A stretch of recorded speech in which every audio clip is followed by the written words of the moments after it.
May 12th, 2020 to order. Roll call, please. Hannah here. Sullivan here. Grillo here.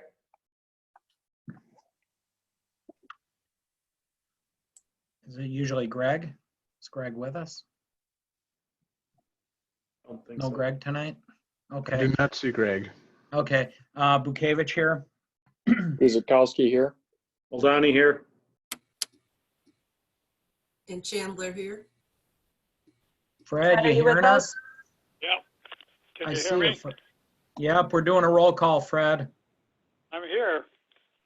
Okay, we Can got you you. hear me? Yep, Okay. all right. Before we start, Carrie is gonna give us the meeting guidelines. The City of Oak Creek is authorized to hold this public meeting remotely during the COVID-19 public health emergency under the March 16th and March 20th advisories from the Office of Open Government in the Wisconsin Department of Justice. Per the advisories, this meeting is being conducted via Zoom video conference with telephone conferencing capabilities, was duly noticed per the City of Oak Creek Municipal Code and statutory notice requirements more than 24 hours in advance of the meeting.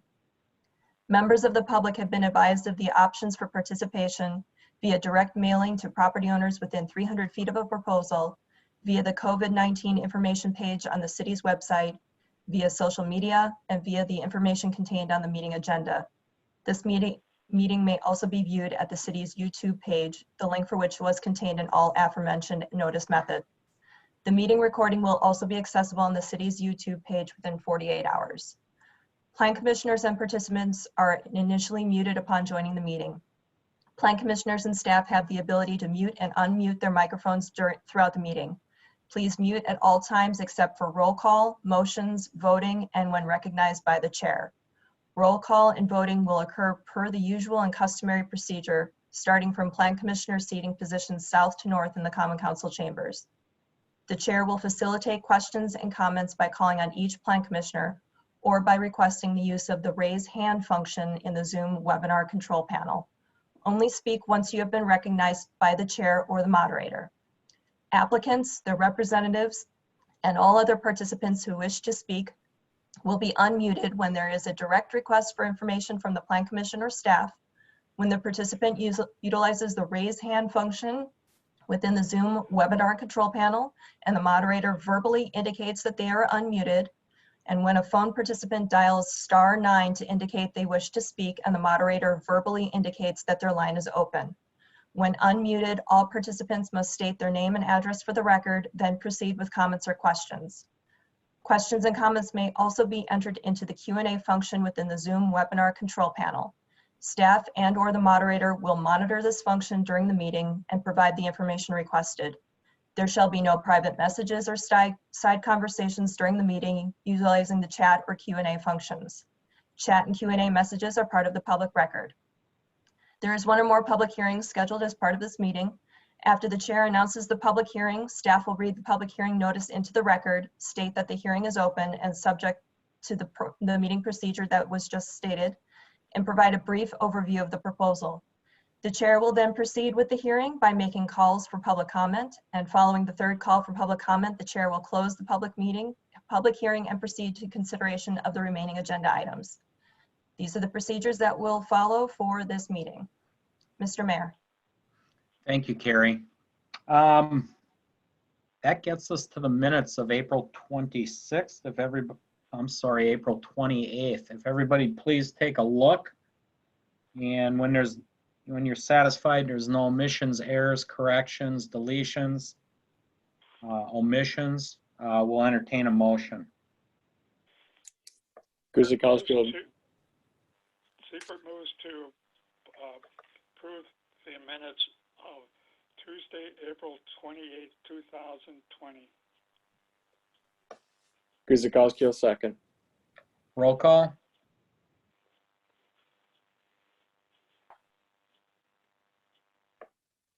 We'll start left to right. Christina, we're doing minutes. There's a motion on the floor. Sorry, I had an issue with my computer. Hannah, aye. Not a problem. Sullivan, aye. Grillo, aye. Bekavich, aye. Guzekowski, aye. Lasagna, aye. Seifert, aye. Chandler, I. Okay. Significant common council actions, Carrie. There were no significant common council actions from the last meeting. Great, thank you. That will get us to item 5A. It's a public hearing on a proposed sign appeal by Timothy Grayman on behalf of Boylan Properties, Oak Creek. Install a number of signs. So Carrie, would you please read that into record? We will make the calls.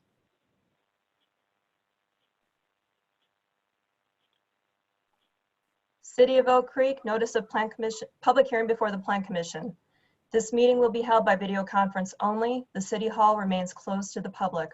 Persons wishing to participate, including applicants and the representatives, must register via the link prior to the meeting. The video conference will begin at 5:55 p.m. to allow participants to log in. Persons who wish to view the meeting live without participating may visit the City of Oak Creek YouTube page at the link. Persons requiring other reasonable accommodations may contact the city at 414-766-7000. Requests should be made as far in advance as possible, preferably a minimum of 48 hours. A public hearing for a sign appeal will be held on Tuesday, May 12th, 2020 at 6 p.m. via online video conference only. The appellant is Timothy Grayman, GCMS, on behalf of Boylan Properties, Oak Creek. The tax key number is 737-9094-000. The address is 7020 South 27th Street. The request is for 2 variances from section 17.0706A, which states in part that wall signs shall not exceed 20% of the wall area on which the sign is located, but shall be no more than 100 square feet for buildings less than 300 feet from the right-of-way. A variance from section 17.0706I1, which states in part, single and 2-tenant office, retail, or manufacturing buildings shall be permitted 1 wall sign per tenant per street frontage.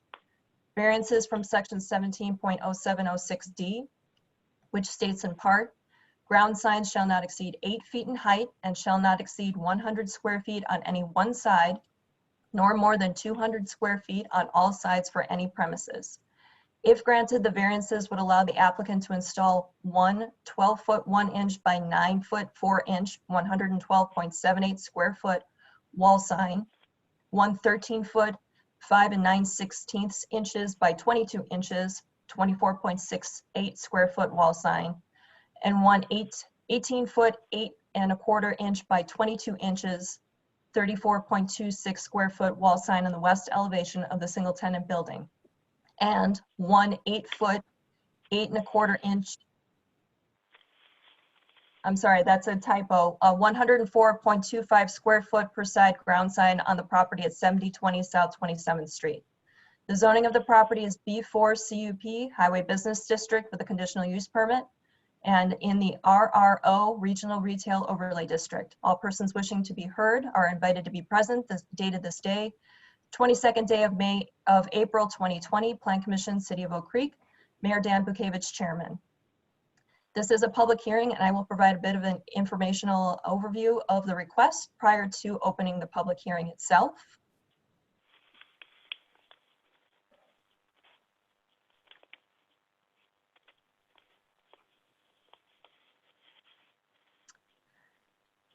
So the request is for 3 wall signs and 1 monument sign. And if we go into the signs themselves, there are 3 that are proposed on the west elevation facing 27th Street. One is the certified service sign, it's hard to say, on the canopy over the service center on the north side. Then the All-Star ownership identifier, which is labeled as number 2. And then it's a little bit hard to see on the screen, but it is a Buick GMC emblem on a backer plate for sign number 3. So if we take them one at a time, the certified service sign on the canopy of the service center is 34.26 square feet. It is channel letters. That sign actually is requested because it is exceeds 20% of the wall because it's on a canopy. So that's one of the reasons that it needs a variance. And also it is one of the signs that exceeds the number of signs allowed on the frontage of the building. Number 2 is the sign for ownership, All-Star, 24.68 square feet. That's also channel letter signs. That's just on the north side of the entryway. And then the entryway has the Buick GMC emblems on a backer plate. The backer plate itself is not illuminated, but we have to count the entirety of that sign. That's 112.78 square feet. Gives you a little bit more of a zoomed in image here. The proposed monument sign is 12 feet tall, and therefore the overall square footage is larger than what is allowed by code. That would exceed the 100 square foot maximum per side. It's located, or the proposal has it located where the red square has it identified. Unfortunately, that was flagged by the water and sewer utility as potentially being located within a utility easement, and that would not be allowed. So just a couple of things to wrap up. The request for all these variances are due to the fact that they exceed the number that are allowed by code, the size allowed by code, and the height for the particular monument sign. So this is a public hearing. All those persons who wish to comment on the proposal are going to be requested to either raise your hand through the Zoom chat function or press *9 on your phone to indicate that you wish to speak. When the moderator opens your line and states that you are unmuted, please make sure that you do clearly state your name and address for the record and who you are representing. This public hearing is now open. Thank you, Carrie. This is a public hearing. We will make 3 calls. Anybody wishing to speak, please state your name and address. This will be the first call. Kevin, do we have anyone? Nobody raised their hand. Okay. By the way, Kevin, can you make clear where the raise your hand function is on Sure. If you're running on a PC, it should be down along the bottom. There's a icon with a raise hand, and then it should underneath say raise hand. If you're calling in again, it's *9, I believe. Okay. I don't see it. I see the record, share screen, chat, question, answer, participant, but I don't see the raise hand. That's because of you being a participant. The raise hand feature is only for attendees. Oh, thank you for making that clear. Okay. Second call. Anybody wishing to speak, please do the *9 function if you're dialing in, or the raised hand feature on the Zoom. Nobody at this time? Oh, Mark Varick just raised his hand. Okay. Mark, you are allowed to speak.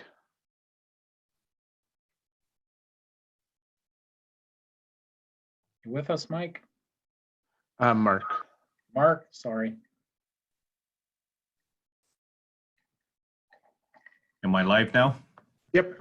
Oh, very good. This is Mark Varick. I'm from Vancouver, Washington, representing Boylan Properties, Oak Creek. I was kind of background for this meeting, primarily checking to see if Tim Grayman is live and whether or not he has any comments and has been able to get his technology to work properly. Wish I had an answer for you. Right. Grayman is signed into the meeting, as well as Tony Boyland. Okay. So I don't have anything necessarily to address unless you folks need to address something to me. But Tim should be the one that leads us. Okay. The commission may have some questions. Oh, looks like Greg's in. Greg Lorick, Alderman. So make note of that in the attendance, Carrie. The commission may have some questions when they get to it, and we'll call you back, Mark, you or Tim. Thank you. Very good, thank you. Third and final call for the public hearing. Anyone out there, Kevin? Nope, nobody else raised their hand. Okay. At this time, we will close the public hearing and we will move on to item 6A, which is consideration of the sign request appeal submitted by Timothy Gaiman on behalf of Boylan Properties for the sign variances we spoke of. So this time we will open it up to the commission, working from what is typically my left to right. So Christina, if you'd please start us off. I actually have no comments or questions. Okay, thank you. Matt? I have none. Dawn? I have none. Greg? No questions at this time. Thank you. Okay. Chris? Alderman Guzikowski, 6th District. I just have a question regarding the size of the signs and wonder if they might be too big, especially, I can live with maybe the 3 signs on the building, but especially the monument sign on the that's going to be outside off the side of the building. But that's those are my thoughts and comments. Okay, Chris. Don?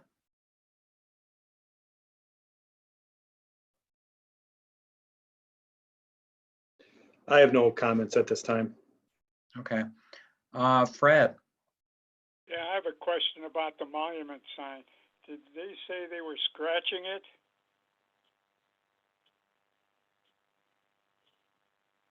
it? Carrie? No. The monument sign is proposed to be in a location that may need to be moved. The water and sewer utility flagged it as being located within a utility easement. It can't go there, but if the plan commission is okay with the overall dimensions of the sign, as long as it's moved from outside of the easement and still meets the setback requirements, that's something that the plan commission can still consider.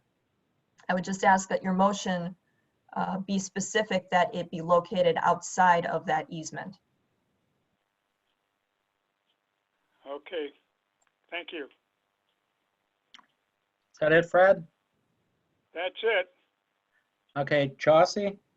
I do have a question for the applicant. Go ahead and then they can pick up. So ask your question and then I think we get them on. I think that's the way it works.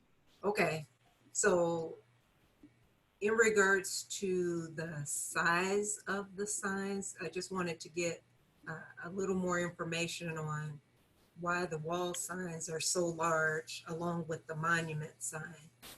And then the next question would be, what would be the recommended new location for the monument sign since it's near the utility easement? Can you hear me? Yes, name and address for the record, Good evening. please. This is Tim Grayman. Address is 7018 South 27th Street, Oak Creek, Wisconsin.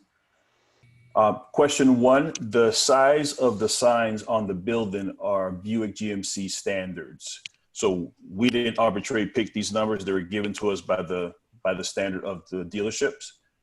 And in regards to the monument sign, if it's in, we had our engineer look at it and he placed it there. So if we're in the easement of the utility, we can relocate it. That's not an issue.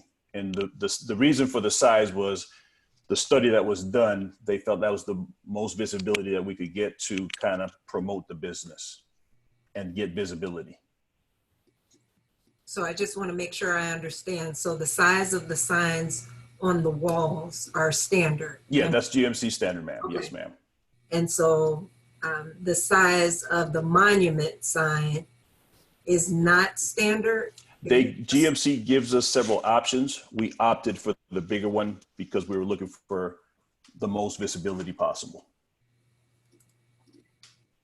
Okay, and then I have a question for Carrie. Do we have any signs that are, I believe that was 12 feet tall in that area that are that large?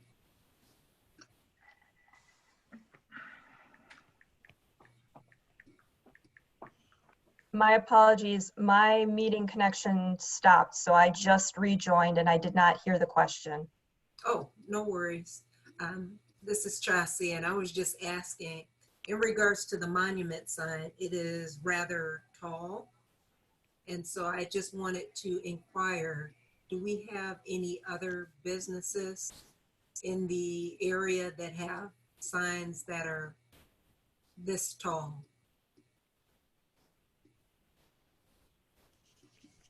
Off the top of my head, I can't recall of any monument signs that are 12 feet tall. There is a sign, a monument sign that's on the corner of Howell and Rawson Avenue for that multi-tenant development that was granted a variance for a larger sign because they had two buildings that were going to be going on that would have tenants for both on one sign.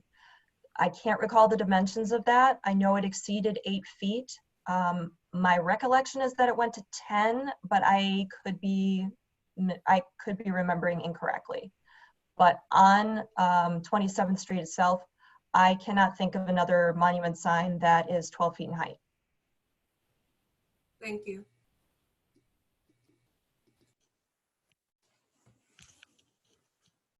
Is that it, Chauncey?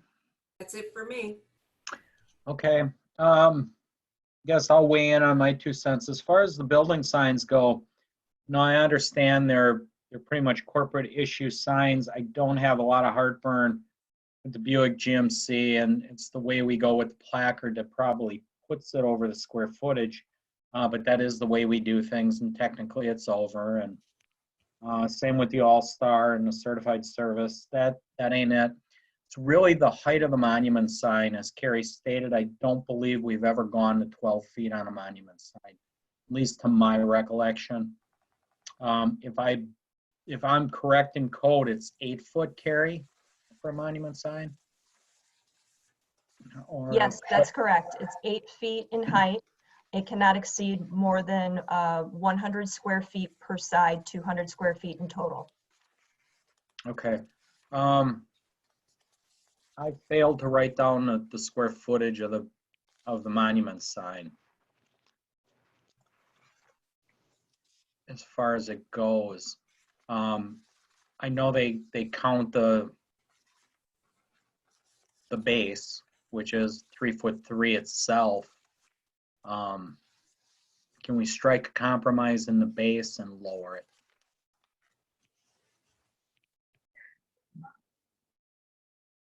And how's the commission feel about that 12-foot mark? I mean, I'm not the only one, so. Mayor? Yes. Oh, Greg, I'm Alderman- sorry. I forgot all about you. No, that's Go all right. ahead. I passed on the questions. Alderman Lorik, 2nd District. Just to note, it does say in the staff report that the monument sign is 104.25 square feet per side. So it's not much larger than the 100, but I do agree that the 12 foot is just not needed in that area. And that's a very visible corner. I don't know that 12 feet is needed to draw attention to that already. So lowering the sign, I don't believe would do any harm to having people locate this business. And as far as the wall signs, I do agree that they look appropriate to the size of the building. But I would support the monument sign getting lowered, preferably to the 8 foot mark.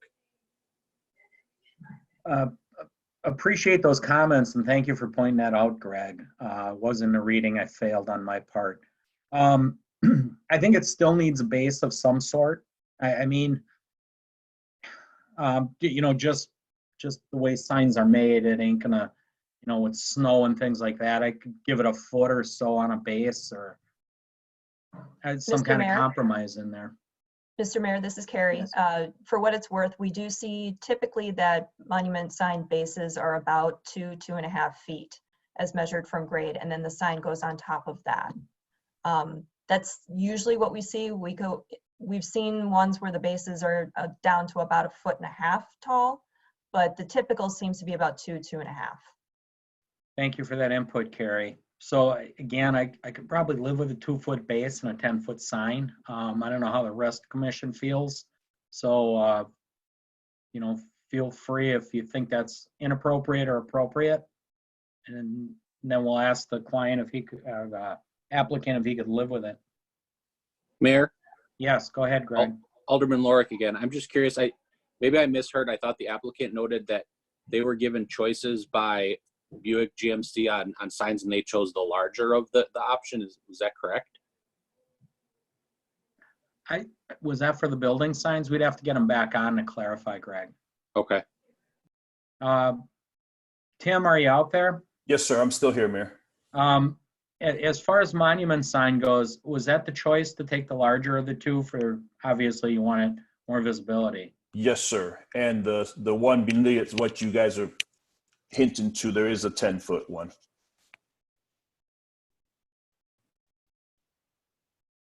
Oh, so it would fit on a it would be a 7-foot sign on a 3-foot base? Am I correct in that assumption?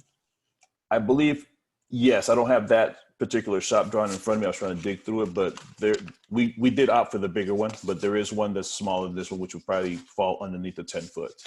And I could get that over to Carrie's department for her review, and then. Okay. Commissioner's input on that compromise if the sign came in at 10 foot. And of course, if it came in at 10 foot, we'd probably be under the square footage. As Greg pointed out, we're just slightly over. So that sign would be probably 7 by 7.8 by 7.8 roughly. I would support the smaller, the 10-foot one versus the 12, like what is shown on the screen right now. The smaller one would be more adequate and fit in with the other neighbor signs. I agree as well. Christina. Matt, any input, any choice? I agree with the comment from Hannah. Okay. Dawn? I agree as well. Alderman Lorik? I agree. I'd prefer the smaller option. Okay. Alderman Guzikowski? I agree with that as well. Commissioner O'Danny? Oh, yeah, that's fine. I don't know if we have to get the final dimensions on that sign before it's approved, the square footage and the accurate height. But if that's basically what it is, I would approve it. Okay. Once we're in kind of agreement here, we'll talk to Carrie how best to handle this. Commissioner Siepert? I agree. I like the smaller sign. Okay. Commissioner Chandler? I agree with the Okay. preference of the smaller sign. Carrie? Mr. Mayor, can you still hear me? Yes. Go ahead, please.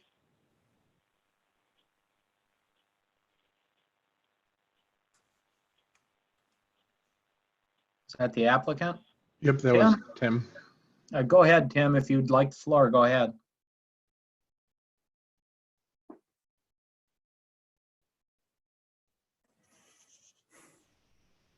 He's unmuted. We may have lost him. Okay. When we get him back, we'll get him on. Did Carrie drop off on us again? Oh, I'm still here. Carrie, Don brought up the question if we struck a compromise and they changed out to the smaller sign, which is an assumption, it being a foot shorter. Hello? Oh, go ahead, Tim.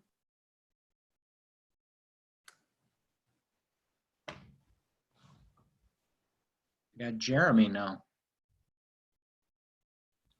I could relay the message to him if he's having technical difficulties. Okay.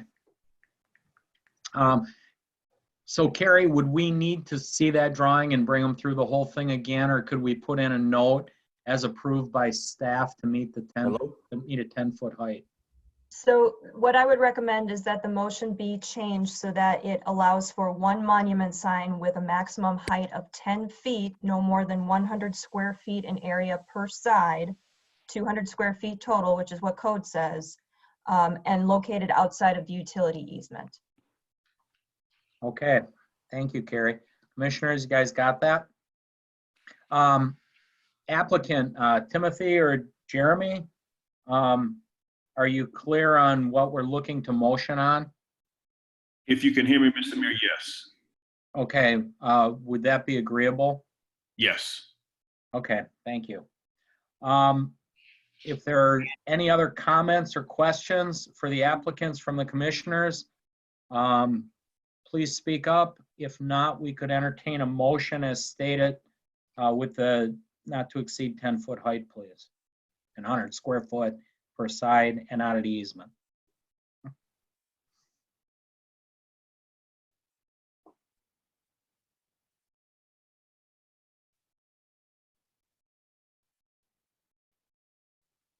Motion, anyone?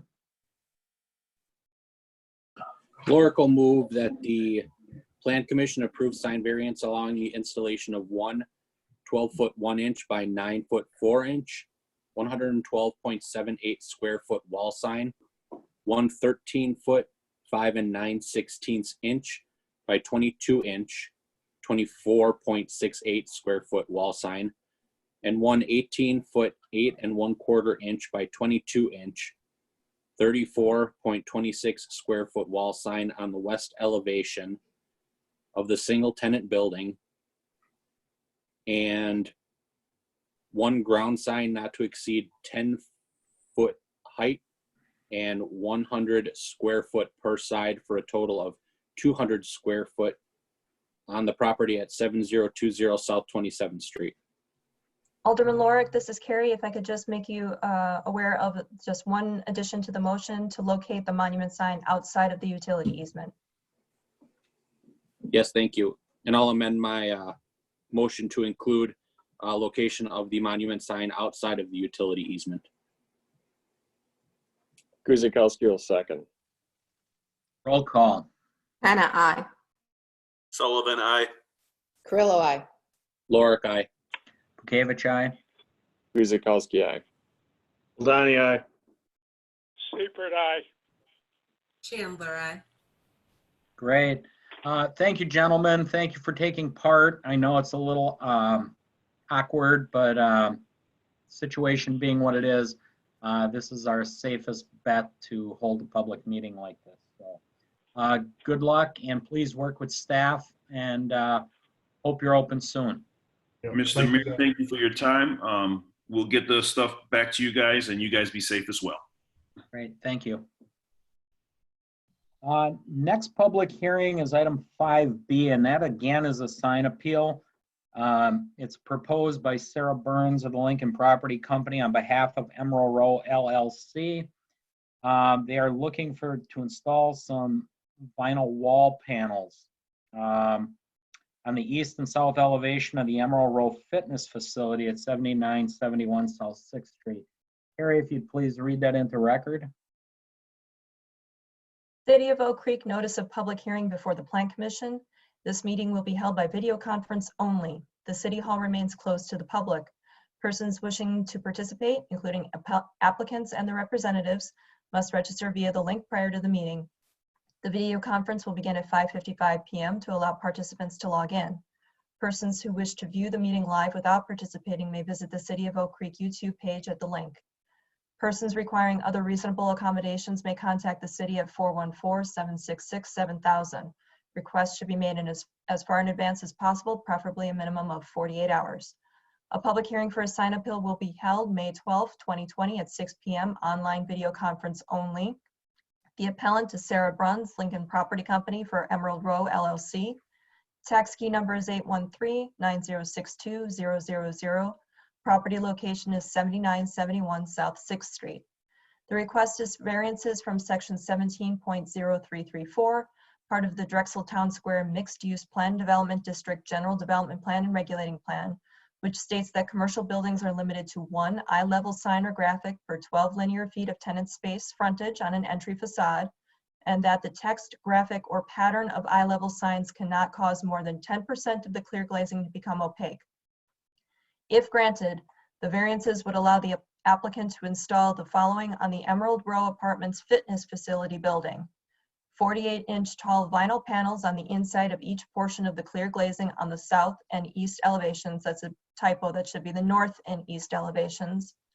And one 102-inch by 38-inch white vinyl sign on each on the exterior of the clear glazing on the north and east elevations. Eye-level signs are not included as allowed signage on residential buildings. The proposed signs exceed the number of allowed eye-level signs per tenant frontage, and the proposed signs exceed the maximum 10% coverage of the clear glazing requirement for commercial tenant spaces.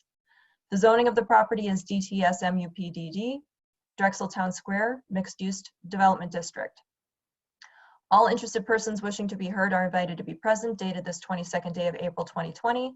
Plan Commission, City of Oak Creek, Mayor Dan Bukevich, Chairman. I will now give a little brief information about the request.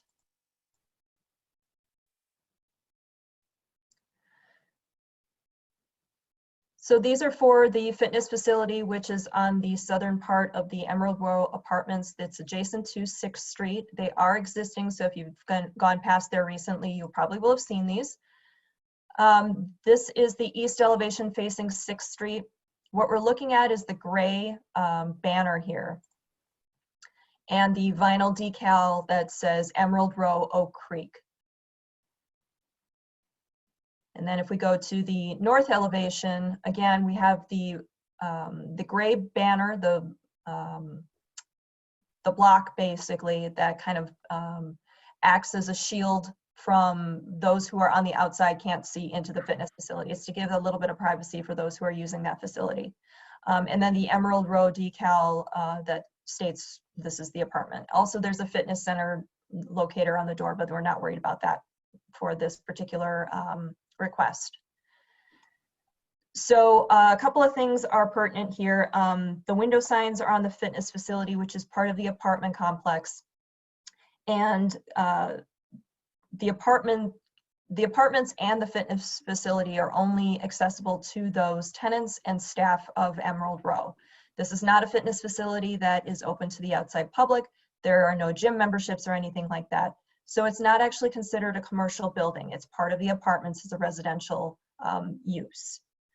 So commercial buildings are only allowed one eye-level sign graphic per 12 linear feet of frontage that's along the street, or that's part of their entry facade.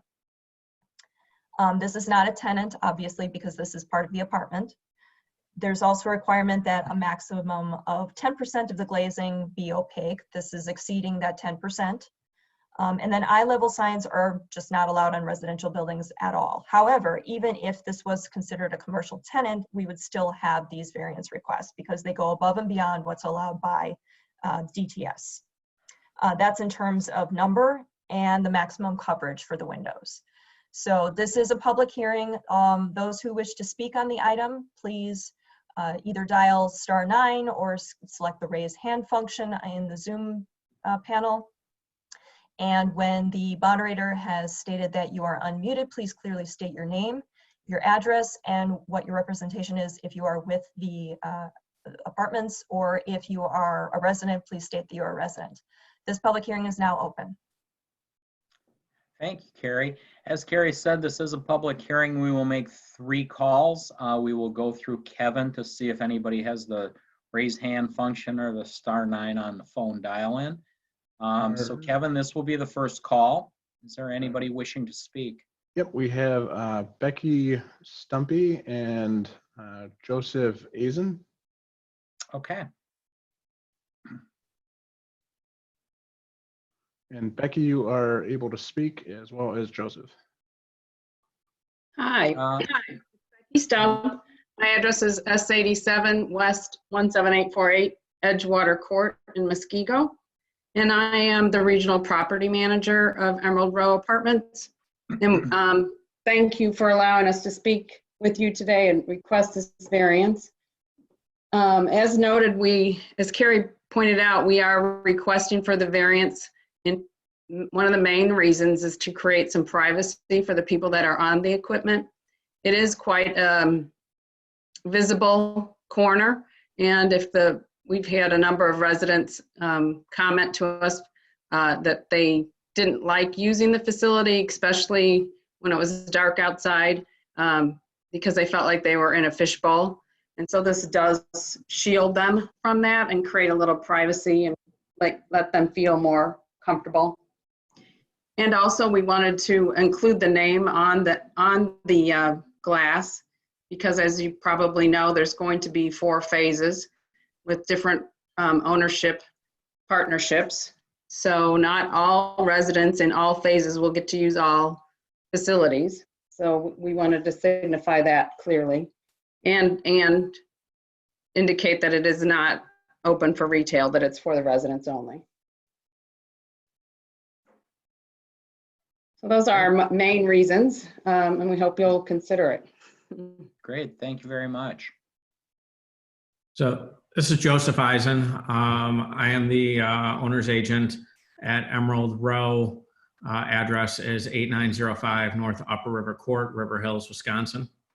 A little bit of history here, and I do have Rick Barrett on the line. I'm sure he'd like to add some color to this as well when I'm done speaking. A little bit of history here as we're going back. When we first proposed this development, we initially did not have a fitness center proposed for this project. It was actually, we were intending to use the WAC as our fitness center for the Drexel Town Square complex that was going to be part of the freighter development. We were already in the midst of construction when the WAC decided not to move forward at the freighter complex, and this was originally intended to be our leasing office. And at the time, we wanted obviously high visibility for our leasing agents to be able to see out in the public and be able to see, you know, people coming and going and people to be able to see that. As time went on, obviously, we needed to provide a fitness center for our residents. And this location was really the only spot in the building where we could make that happen. As such, we put the fitness center in, but as Becky spoke to, and the feedback we've gotten from residents since we opened in August of 2016 is that, you know, one of the biggest drawbacks to this fitness center is that everyone working out is really on full display, and it creates a level of discomfort for people working out in the daytime or in the evenings, where anyone can really look at them and watch them working out. You know, there's residents in the square all the time. There's people on the square. There's people sitting at Valentine Coffee at Bel Air Cantina that can just look across the way and, you know, effectively stare into the fitness facility. It makes people extremely uncomfortable.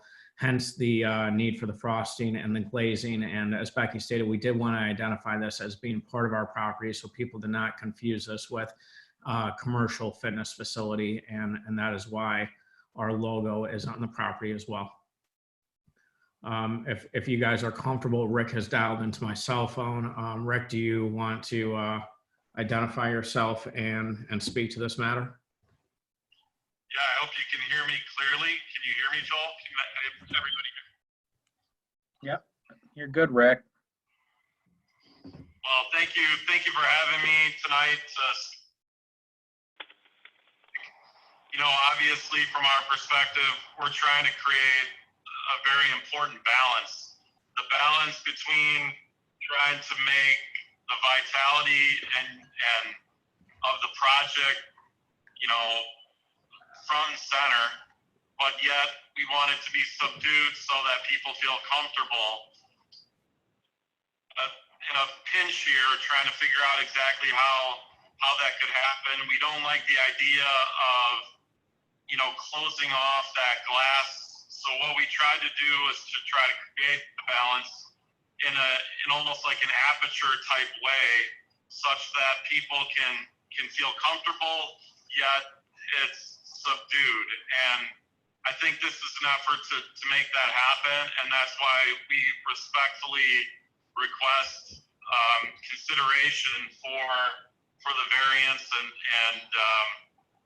but of course we are at whatever you guys think is the right thing, but we just wanted you to understand that we thought about it long and hard, and we did spend a lot of time with the design in an effort to accomplish that balance. So with that, I'll yield to your opinion, and thank you for your consideration. Thank you. Thank you. And for the record, Rick's address is 3252 North Lake Drive, Milwaukee, Wisconsin. Thank you. Was that my first call? Did I even make the first call? I think it was. Your first call, Mr. Mayor. Wait, excuse me, Kevin? First call. Okay. Second call, anybody wishing to speak? Anyone out there, Kevin? Nope, nobody else raised their hand. Okay, third and final call. Anybody wishing to speak? Do the raise hand function on Zoom or *9 if you dialed in. And nobody there either. Okay, we will close the public hearing and we will move on to 6B, which is consideration of that sign appeal for Emerald Row. We'll start with the commission and we will go from this time from my right to left. So Chauncey, you want to lead us off? Sure. I do have a question for the applicant. And my question, first, my comment is the purpose of the vinyl sign makes complete sense to provide some privacy for the residents. Yet my question is specific to that sign. Is there a reason that it does not meet the code requirements specific to the size as well as quantity?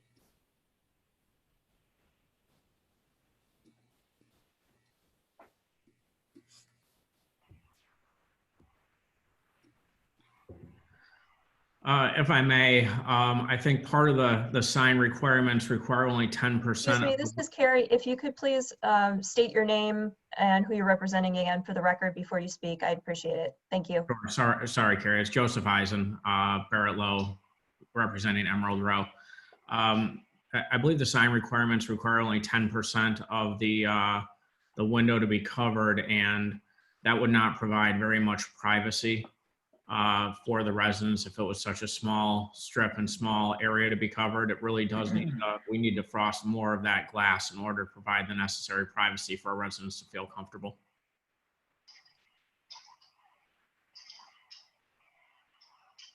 Okay, and then I have a question for Carrie. On one of our other buildings in Drexel Town Square, didn't we also have something similar to this, but it didn't cover as much area? There have been other requests in Drexel Town Square for window coverings, and at various locations, for various reasons, they were either approved or denied. So you can actually see a variety of window signs throughout DTS. And this one in particular is different from all of those in the fact that this is for a residential facility. Everything else was pretty much for a commercial facility. And with the only exception being for the public bathroom facility that's on the square. So this is a little bit unique in its request. It was not something that was necessarily thought of whenever the requirements for Drexel Town Square were written into the general development plan, that the apartment complex may actually have an exterior facility that would need something like this. So it's something that we're having to deal with for the first time, although there may be commercial examples within Drexel Town Square that you might be able to point to. Thank you. Is that it, Chauncey? That's it for me. Okay, Fred? Yeah, I'm not in favor of the sign. I go along with the glazing and the privacy, but I'm not in favor of the Emerald sign. Okay. Is that it, Fred? That's it. Okay. Don? Yeah, I have a few comments. I understand the glazing, the covering, so to speak, for the privacy. I would want that if I were living there and working out there. There's no question about it. I have a question, and is it considered a sign if there were no writing on there? Was that considered a sign? Because I know the comment was made, the reason it's so big is for the covering. Is it the lettering that makes it a quote unquote sign? Does anyone have the answer to that? So this is Carrie. The way that it works, and we could have approached this two different ways, which is not uncommon from how we've dealt with it in other situations in Drexel Town Square. This could have been considered a building modification if it didn't incorporate text or graphics. We cannot regulate the text or graphics, but it could have gone that way. If it's a sign, then it has to be regulated as a sign. Either way, the clear glazing wasn't an allowed or a permissible use of the clear glazing on that particular building. I'm not sure if that entirely answers your question, but that's where we're coming from. It does. And the reason I brought that up is because I encourage them to put something up there so people can have their privacy. I've been by there while people were working out before. It's almost uncomfortable for the people walking by as it is for the people working in there, almost. So I encourage that. I personally don't care for the huge lettered signs across the whole thing. I don't think it's a very good look personally. If there could be, you know, I don't know how important that is to them. I don't think you need it to dissuade any confusion as far as it being a commercial gym or not. I think it's pretty evident. If anyone's seen private gyms for either hotels or you know what they look like. If there was a way you could put a sign into each side has like 3 huge panes, maybe in the corner in one pane on the side, more of an accent lettering. I just don't care for the huge sprawled letters across it. That's my opinion. That's it. Okay. Chris? I agree with Commissioner O'Benny. I think I'm in favor of the opaque to a point for the privacy. I think we're setting a precedence if we're allowing the signage, because if they start with another, as they start the next phasing for the other apartments, that'll maybe be the next request for more glazing and signage on the next potential fitness center at another building. That's just my thought. Thank you. Thank you, Chris. Greg? I'm going to agree with the other commissioners. And also reading the staff report, are these 2 separate pieces of vinyl? It looks like the gray stripe was placed on the inside window and the white is separate, so the lettering is separate and that's stuck to the outside. Is that correct? Alderman Lorik, this is Carrie. That was what the initial application stated. I believe that is what is existing on the building right now, but if there is a change to that, I would defer to the applicant or the applicant's representative. Okay. And then just reading through the criteria for a variance for signs, I obviously don't want to set a precedence here either. It also looks like it doesn't meet a couple of the criteria for a variance. The very first one being, there shall be no public harm and it shall be a public benefit. I obviously don't see any harm, but there's also no benefit to putting that up there. I don't know that putting the sign up there is going to deter residents from the other phases. I think more of internal signage or part of the actual lease agreement should state that. I don't know that they need a large sign to deter other people. And just the size and location, and if there was no sign on there, just the gray stripe, I think that would deter people from thinking that it's a public fitness center as well. So I'd be in support of just the gray stripe staying there. Okay, thank you, Greg. Dawn? Just want to make sure that all the commissioners know that it's on there right now, right? Correct? The Emerald Row. Right, the gray stripe and the emerald row. We're not talking about a new set going on there. We're asking permission and the set is already on there, correct? Commissioner Carrillo, this is Carrie. That is correct. Everything that is being proposed is already on the building. Okay, so with that said, I can physically see it from right here. And when you look at the line drawings or the in the report, it is way more tastefully done than you see in that report. The letters are not bright white. They're it all looks like it's etched glass. Now, granted, I would have said, you didn't need emerald row on both sides or in one of the panels or something like that. But know that it's tasteful. It looks nice. It looks professional. It always was really weird to watch people working out And so it is definitely better for the town square to have that. Should have did something else with your time, Dawn, than watch people work.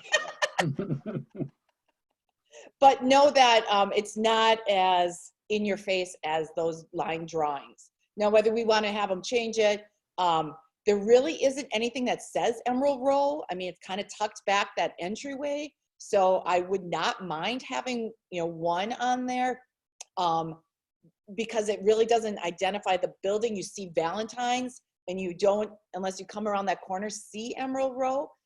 So I don't hate that on the window, but right, it should have been before it was done. And, but just so that the commissioners know, it is way more tasteful than it looks in the drawings.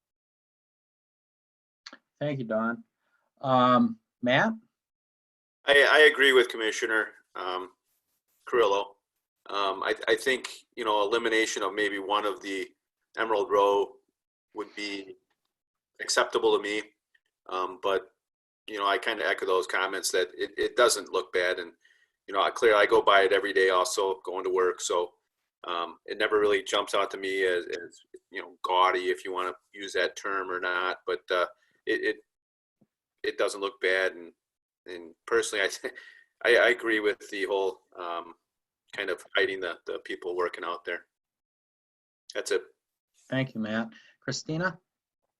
Yes, I'm in agreement with the majority of the commissioners here. I think it looks good to me. If I was working out there, I definitely want it to be blocked out or blacked out or whatever. So privacy is a key here. And the wording on the glass, like Dawn mentioned, they are done professionally and aesthetically pleasing. So I have no concerns. Okay. Everybody weigh in? And okay. Mr. Mayor? Yes, go ahead. We did have Sarah Burns, oh, one of the please, reps that please raised their hand. put her on, please. All right, Sarah, you should be able to talk now. You might have to unmute your mic, and then we'll need your information for the record too. My name is Sarah Bruns. I live at 525 East Constitution Drive in Palatine, Illinois. I am the property manager for Emerald Row Apartments. There was a question regarding the wording. It's like a cutout of the gray. They're all exterior. There's not like the frosting on the inside, and then our Emerald Row Apartments is on the outside. It's actually all on the outside. The white is kind of a cutout of the frosting itself. So it is all exterior on the windows. And I did just want to add one other part too with, there has actually been a lot of people, you know, especially on Saturdays with the farmers market and stuff. We had some pretty serious issues with people trying to enter that fitness center from the general public. There was, you know, one slight incident that someone was very persistent that they should be able to work out there. So as far as the signage goes on the outside, that was one of our reasons for putting the logo out there, was just to identify that it is private, so we could hopefully cut down on those issues. Great, thank you, Sarah. Anybody else wishing to say anything? Mr. Mayor, I just have one question. Yeah, go ahead, Chris.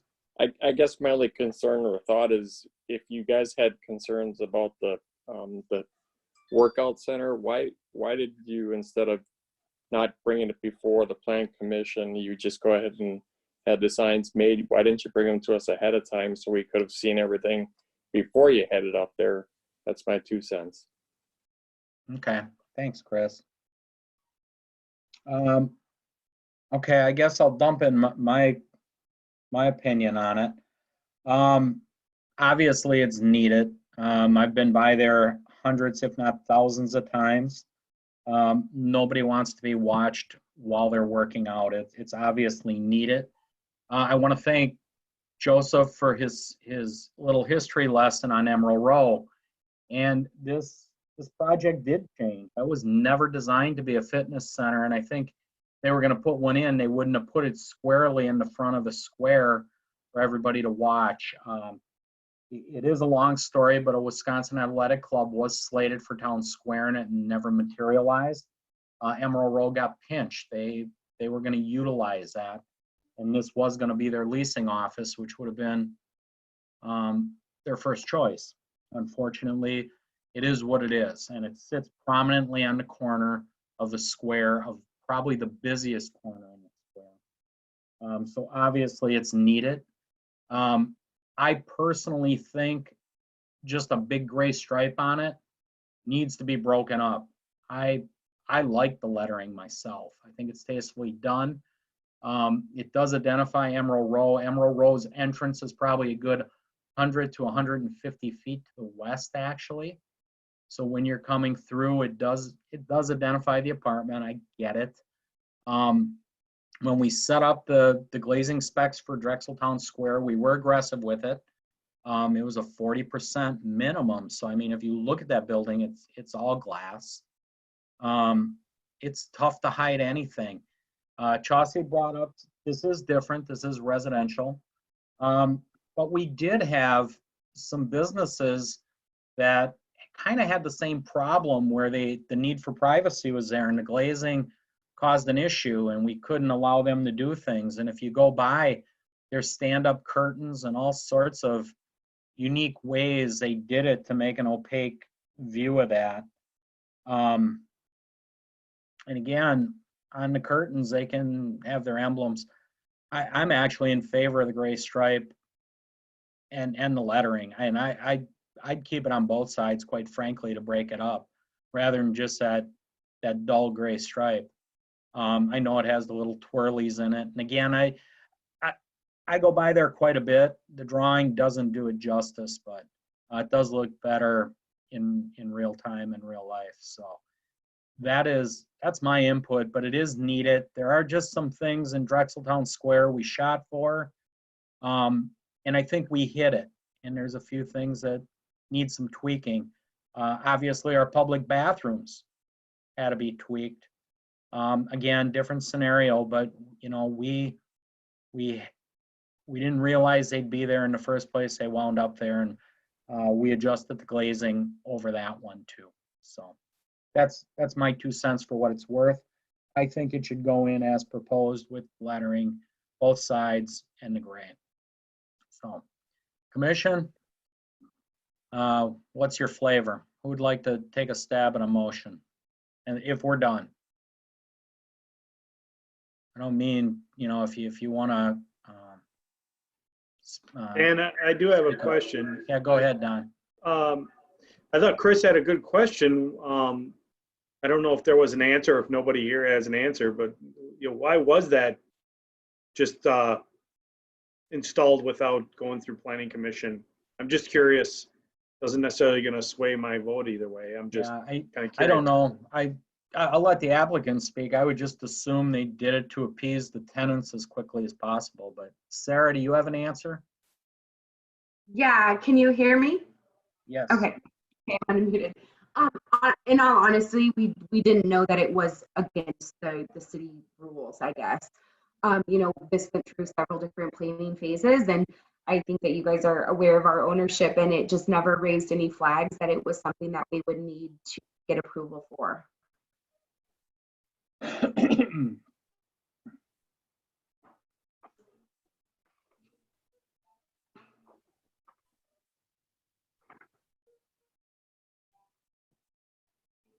Okay, so there you have it. That was kind of the deal. Mr. Mayor, this is Carrie. Yes, go ahead, Carrie.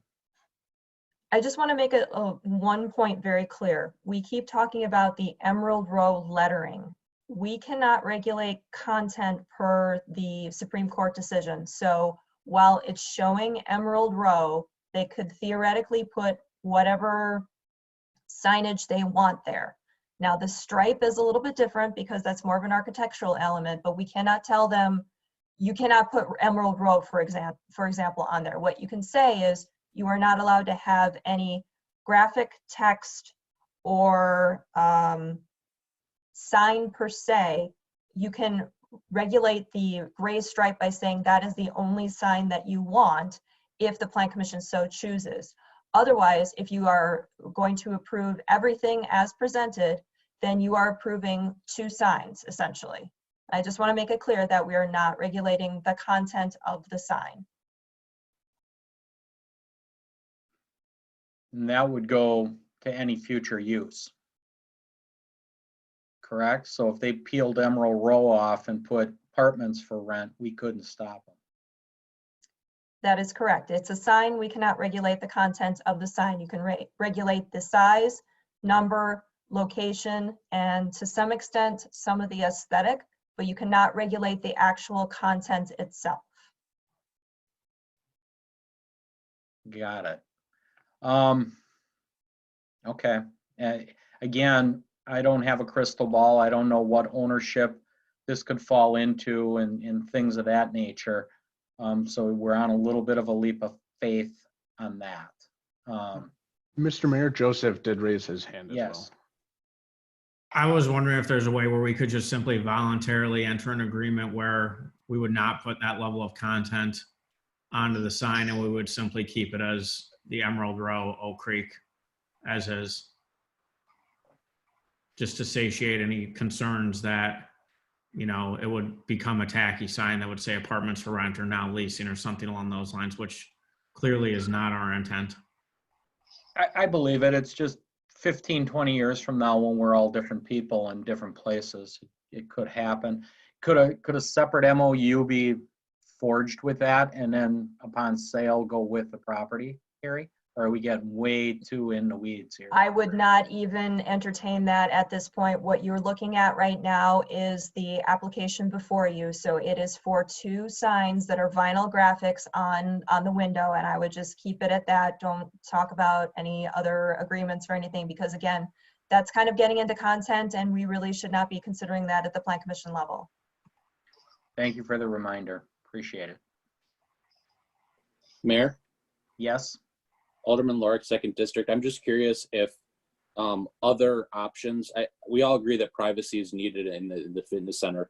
Were other options explored? I mean, can they put curtains? Can they put blinds? Anything internally that's not considered a sign? Was that considered?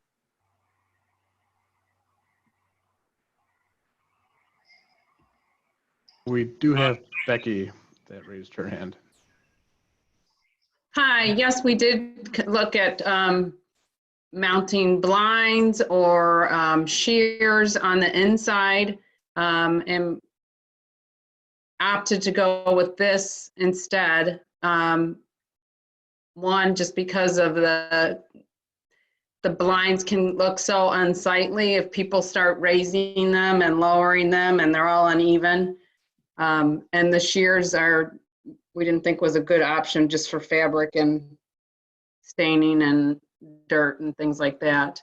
So we thought this was a more permanent and present a more consistent, nice look instead of blinds, particularly.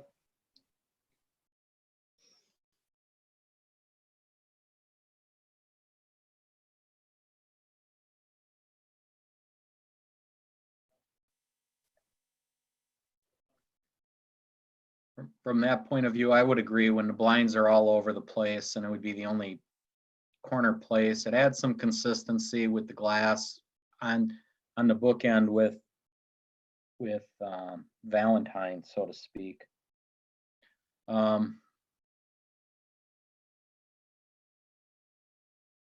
Again, I don't think it deters from us.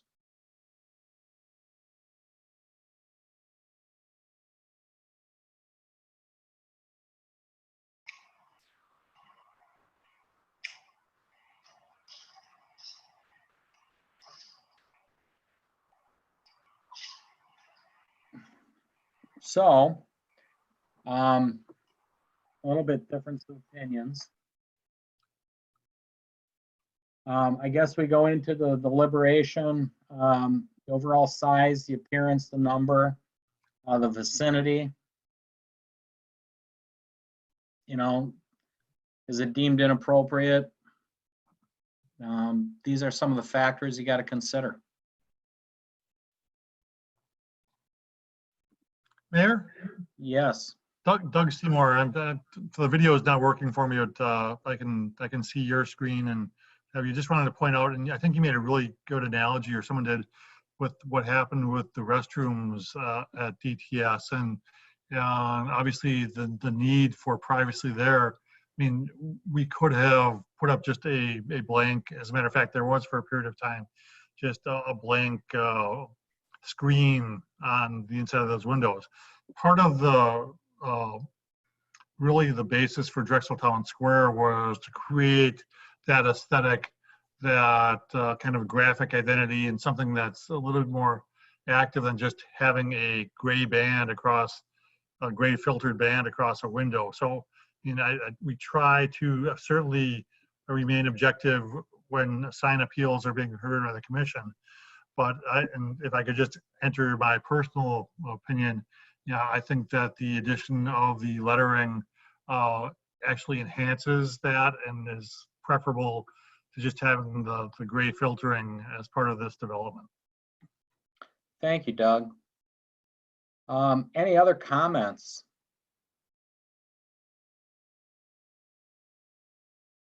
Okay. Anyone want to do a motion, or should I take a stab at it?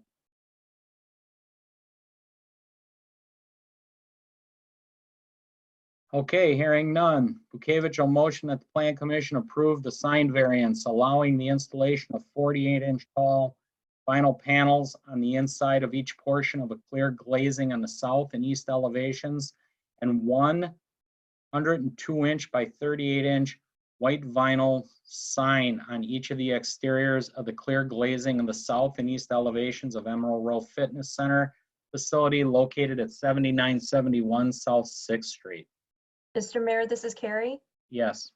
That motion was very specific to the information that we received, but what I heard from the applicants that are on the line is that all of this is on the exterior of the building. So you may want to amend your motion just to include the locations as being on the north and east elevations with the sizes of the signs. So noted. So the Plan Commission would approve the sign variances allowing for the 48-inch tall vinyl panels on the inside of each portion of the clear glazing on the east Mr. and Mayor? north. Yes. Sorry to interrupt you again. It doesn't matter if it's on the inside or the outside. Okay. That was the point I was trying to make. Okay. So either way, pick your side. Again, Plan Commission, the installation of 40-inch tall vinyl panels on each portion of the clear glazing on the east and north elevations, correct? That's correct. And 102 by 38-inch white vinyl sign on each of the clear glazing on the north and east elevations of Emerald Row Fitness Center located at 7971 South 6th. That would be the motion. Any seconds? Hannah seconds. Roll call? Hannah, aye. Sullivan, aye. Grillo, aye. Lork, no. Gavich, aye. Guzikowski, no. Donnie, aye. Seifert, aye. Chandler, no. 3 and what was it, Carrie? 6-3. It was 3 against and 5-4. No, 6-4. So motion passes. Okay. All right. Thank you. That's a tough one. It's a tough one. Thank you, guys. Good luck. We're counting on you. Keep your word. I don't want to see for sale signs up there anytime soon. So, our last item is item 6C, and it is consideration of a review of a certified survey map submitted by Michael Faber, Ryan Business Park LLC, for dividing and reconfiguring the properties at 9540, 9700 South 13th Street, and 1001, 1199, and 1203 West Ryan Road. Carrie, if you would, please. Yes, thank you. So this is a proposal for a certified survey map that affects the parcels in Ryan Business Park. They are highlighted in red on the screen. We have several parcels that were part of the PUD and then several parcels that were not part of the PUD. So we do have a mixed bag of zoning here. B4, M1 PUD, and then we also have floodway and flood fringe that affects this proposal.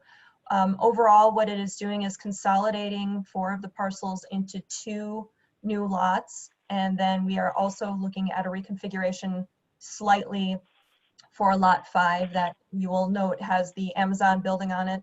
And then some reconfigurations of the special flood hazard area in the vicinity of this certified survey map. So lot 6 as proposed, that's part of the consolidation. That will be just over 5 acres. Lot 7 will be the majority of the remaining acreage, so just under 14. The one modification to lot 5 will actually absorb what was the cul-de-sac for the future public right-of-way. That would have been part of lot 6. It will now be completely on lot 5. That's where it's going to be located anyway. The reconfigurations to the special flood hazard area are currently being worked through with FEMA. And as far as that is concerned, that will require a few extra steps that will be forthcoming. The reconfiguration requires both FEMA approval, and as part of the DNR's review of the reconfiguration, we also do need to have a future rezoning. The only reason I mention this is because these will be things that will have to come up for a future plan commission and ultimately common council review. The applicant is aware of these requirements and there are no issues with that. What's on the screen right now are the subsequent pages of the certified survey map. There's one other thing that I should note on here.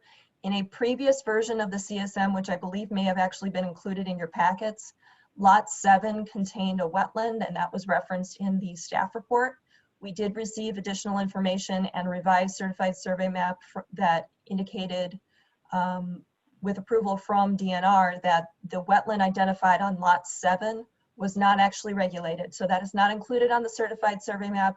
We did get that wetland determination from DNR, so that's something that we don't have to consider here at all. The remaining wetlands are shown on the subsequent pages of the certified survey map. There are no other changes that are proposed as part of this. You'll see these are a little bit of a blow up of each of the areas of the certified survey map if you had any questions about it.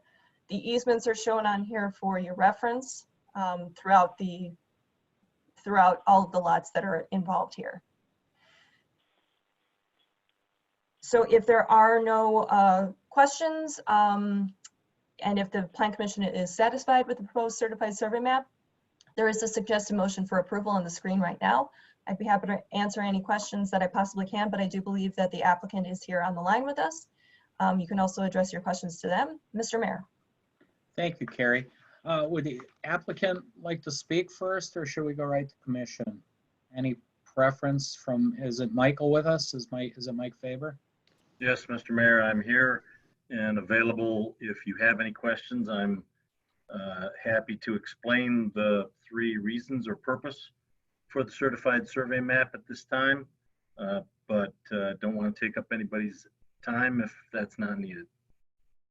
Okay, thank you, Mike. Just stand by and we'll go to commission. Starting left to right, Commissioner Hanna. I have no questions, actually. I'm good. Okay, Commissioner Sullivan. I have no questions either. Commissioner Carrillo. No questions. Alderman Lorik. No questions, thank you. Alderman Guzikowski. No questions. Thank you. Commissioner O'Dani. No questions. And Commissioner Seipert. No questions. Commissioner Chandler. I have a question for the applicant. Go right ahead. Can you provide a little more information on the reason for this change? Yes, Commissioner. My name is Michael Faber, Ryan Business Park LLC, N17 W24222 Riverwood Drive, Pewaukee, Wisconsin. The reason for this is threefold. The first is to consolidate parcels that we acquired from individual separate ownership into parcels that will make more sense moving forward. That includes lot 7 on the proposed certified survey map. That's a consolidation of 3 different parcels. some of which we acquired from private owner, some of which we acquired from Milwaukee County. We are also segregating Lot 6. And when you look at the proposed certified survey map, Lot 6 contains all of the land that when the construction of the new Bartell Court is completed, we will be dedicating to the city of Oak Creek, which we will subsequently be back to you in front of shortly to propose splitting Lot 6 into 3 separate parcels at the request of the city engineer into the right-of-way for the road, which is Bartell Court. It's a separate parcel for a stormwater pond and a separate parcel for the historical marker. We call it a pocket park. Those are the purposes to create this certified survey map. We would have done the splitting of Lot 6 into the 3 separate pieces in one fell swoop, but the state law requires that only 4 parcels be in a certified survey map, so we have to do it in 2 steps. Thank you. Okay. Is that it, Chelsea? Yes. Okay. Mr. Faber answered my questions. It's pretty standard stuff, so I am okay. If there's no further questions, we can entertain a motion, please.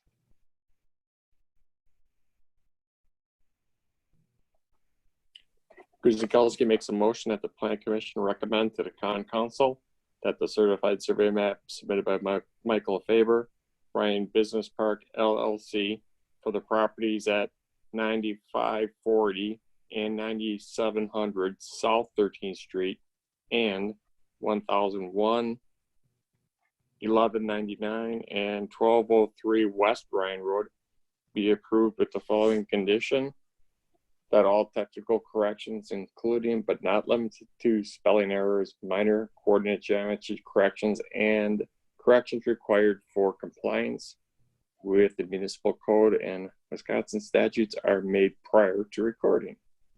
Hold on a second. Danny with the second. Roll call, please. Anna, aye. Sullivan, aye. Grillo, aye. Lorik, aye. Bukevich, aye. Guzikowski, aye.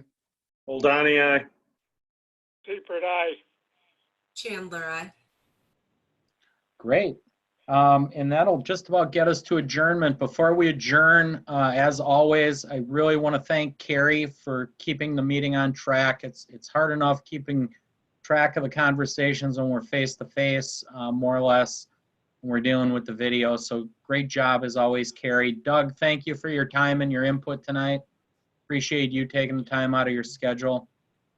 Kevin, thank you for the IT work. I know it's a trying time and it's difficult, everything going on at the city, but flawless. Thank you. Just to the general public, again, we're moving through this time together. Please stick by the recommendations. Know that the city's doing the best they can under the order to get things back to normal as we remember them. Just recently, the dump opened, that we went back to normal hours there. The library is open for curbside, so you can put your orders in and pick that stuff up. Slowly, as the orders change, and they're changing daily, they opened up some strip mall businesses and things like that. We're working as best we can with the tools we're given by the state to get things back.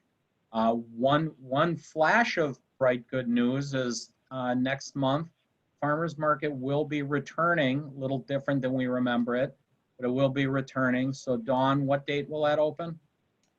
Our first market is June 6th.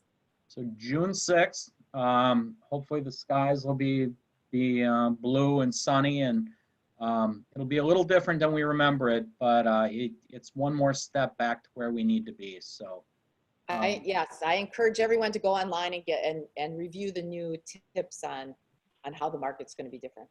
yeah, and again, just try to be patient and have respect for everybody, and we'll get through this. So with that, adjournment, please. Carrillo moves to adjourn at 7:27. Hannah seconds. Roll call? Hannah, I. Sullivan, aye.